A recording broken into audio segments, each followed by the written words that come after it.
Of the country has started bouncing back by tackling the coronavirus situation.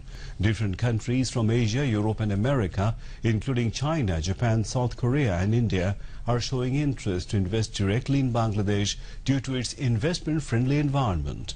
The COVID-19 pandemic has brought the global economy almost to a standstill. Many developed nations have fallen into trouble due to the ongoing reality. The world has to address the spread of the virus and the economic recession simultaneously. Against the backdrop of this situation, the economy of Bangladesh has surprisingly been experiencing a different reality, as many countries are showing interest to invest in the country. Experts say foreign entrepreneurs consider Bangladesh as a safe and profitable place for their investments. Founding of exclusive economic zones, infrastructural development and investment-friendly environment are playing vital roles to this end. Investment-related people hope that Bangladesh will be an ideal place for foreign investors during the post-COVID period. 13th September today, a historic day for the Bengali nation. On this day in 1973, following the directives of Father of the Nation, Bangabandhu Sheikh Mujibur Rahman, Bangladesh Bank introduced coins of 5 paisa, 10 paisa, 25 paisa and 50 paisa for the first time in the country. The first governor of Bangladesh Bank, A.N. Hamidullah, handed over a set of new coins to Bangabandhu Sheikh Mujibur Rahman that day. Road Transport and Bridges Minister Waidul Qadir has said, with her diplomatic efficiency, Prime Minister Sheikh Hasina has built a relation of trust with neighbouring country India to cooperate with each other to take ahead the mutual development. He was addressing a review meeting on the progress of the under-implementation projects in Bangladesh under the Indian line of credit today. Waidul Qadir joined the meeting through video conferencing from his official residence. Bharat আমাদের বিশ্বস্ত বন্ধু উভয় দেশের বন্ধুত্ব সময়ের পরীক্ষা উত্তীর্ণ আমাদের সম্পর্ক ৭১ এ মহান মুক্তিযুদ্ধে রক্তে রাখি বন্ধনে আবদ্ধ প্রতিবেশীর সাথে সম্পর্ক থাকলে পিপল টু পিপল কানেক্টিভিটি সুদৃঢ় হলে দুদেশের মধ্যকার অনেক অমীমাংসিত সমস্যা সহজ সমাধান সম্ভব হয় শেখ হাসিনা সরকার কূটনৈতিক দক্ষতা নিয়ে বৈরিতার বিপরীতে গড়ে তুলেছে আস্থার সম্পর্ক ভারতের সাথে বৈরিতার সম্পর্ক রেখে আমাদের পারস্পরিক উন্নয়ন সম্ভব নয় এলওসি 3 এর আওতায় কয়েকটি গুরুত্বপূর্ণ প্রকল্প আসছে ৩১টি সেতু 5টি ফ্লাইওভার 12টি ওভারপাস 2টি রেল ওভারপাস 11টি আন্ডারপাস সহ 157টি কালভার্ট নির্মাণ করা হবে Outgoing High Commissioner of India to Bangladesh Riva Ganguly Das, Road Transport and Highways Division Secretary Mohammad Nazrul Islam and concerned officials joined it virtually. About BNP's allegation that government is giving wrong account of coronavirus positive cases, Waidul Qadir asked BNP to give the list of 82,000 patients whose names have been dropped. থেকে দাবি করা হয়েছে সরকার নাকি রোগীদের পরিসংখ্যানে ৮২,০০০ রোগীর নাম বাদ দিয়েছে এতে সরকারের কি লাভ বলুন অন্ধকারে ঢিল ছুড়লে তো হবে না কোন ৮২,০০০ নাম তালিকা থেকে বাদ গেছে সেটা আপনারা সে তালিকাটা প্রকাশ করুন অহেতুক অন্ধকারে ঢিল ছুড়ে কারো কোনো লাভ নেই চিরাচরিত মিথ্যাচার বিএনপির নিজস্ব রাজনৈতিক সংস্কৃতি হত্যা ষড়যন্ত্র এবং সন্ত্রাস নির্ভরতা বিএনপির রাজনৈতিক ঐতিহ্য Today is the birthday of Sheikh Rehana, the youngest daughter of Father of the Nation Bangabandhu Sheikh Mujibur Rahman and the youngest sister of Prime Minister Sheikh Hasina. She was born in Gopalganj of Tungipara on September 13 in 1955. Sheikh Rehana and Sheikh Hasina survived the assassination of the Bangabandhu and his family on August 15, 1975 as they were abroad. Sheikh Rihanna has never been seen directly involved in politics, though she was born at a big political family. She always inspired and helped Awami League President Sheikh Hasina and other political leaders to establish the spirit of liberation war and democracy in the country.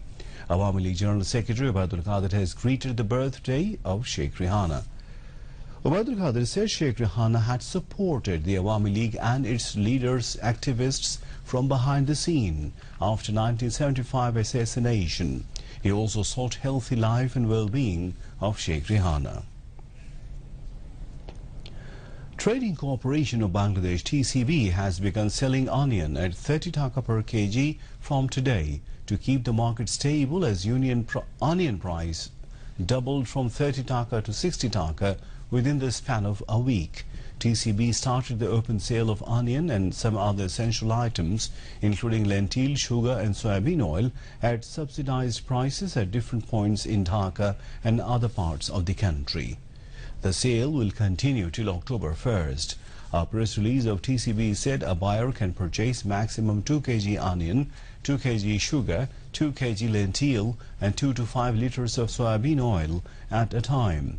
A price of sugar and lentil is 50 taka per kg and soybean is 80 taka per liter. All non-mechanical vehicles, including battery-run rickshaws and vans that were mechanized by adding motor battery engines, have been banned from the roads of Dhaka South City Corporation DSCC area from today. DSCC Mayor Barrister Sheikh Fazle Noor Taposh said this while addressing a program of registration, renewal and change of ownership of rickshaws, vans, wheelbarrows and horse carts on Nagar Bhavan premises this morning. He said a strict legal action would be taken against all these rickshaws if those are found on the roads. The corporation has already issued a public notice for registration, renewal or change of ownership of non-mechanical vehicles in the areas covered by DSCC. The mayor said this is not just a registration process. This process is the first step towards the plan to build a moving Dhaka as described in the election manifesto.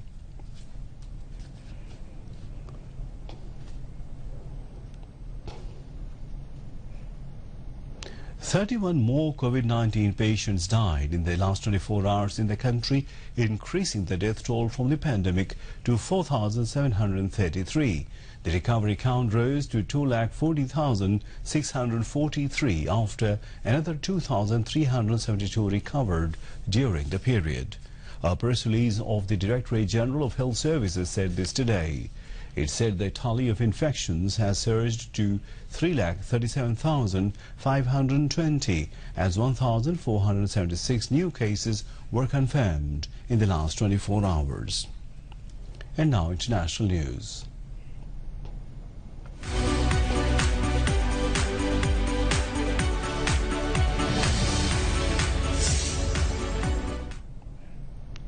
COVID-19 global death toll crosses 9,25,000 with more than 2 crore 90 lakh infected. On the other hand, more than 2 crore 8,56,000 people have recovered so far. The United States, the current epicenter of the pandemic, has now 66,76,000 confirmed cases and 1,98,128 deaths. India, which is in the third spot in the list of nations worst hit by coronavirus, has now over 47,51,000 cases and 78,614 deaths. In Brazil, the total death toll from COVID-19 is over 1,31,000, while over 43,15,000 people were infected. The Afghan government has called for a humanitarian ceasefire with the Taliban as the first ever peace talks between the two sides began in Qatar. At Saturday's opening ceremony, the head of Afghanistan's Peace Council, Abdullah, called for an immediate ceasefire. Abdullah, who led the government's delegation, stressed that there was no winner through war. Taliban leader Mullah Baradar Akhund, meanwhile, said he hoped negotiations would move forward with patience. The United States encouraged both sides to reach an agreement, telling them the entire world wants you to succeed. The United States reached its own deal with the Taliban in February and described the talks as a truly momentous opportunity. And now sports news.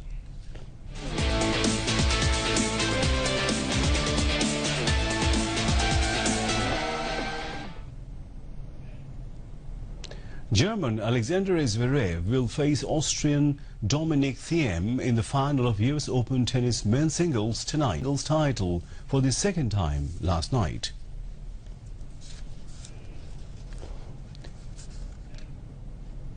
To end the bulletin, headlines once again. China, Japan and countries of Europe and America show interest to invest directly in Bangladesh as country's economy bouncing back riding over coronavirus crisis. Sovereign Bangladesh introduced new metallic coins upon directive of Bangabandhu on this day in 1973.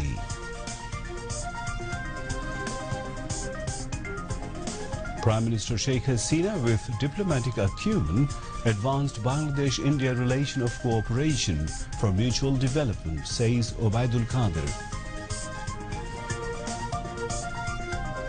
Trading cooperation of Bangladesh resumes sale of essentials in capital and elsewhere in the country.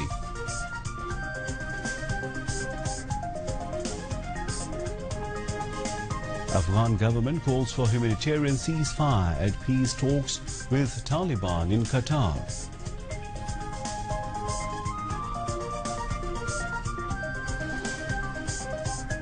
And Naomi Osaka of Japan clinches US Open title for second time, beating Victoria Azarenka of Belarus.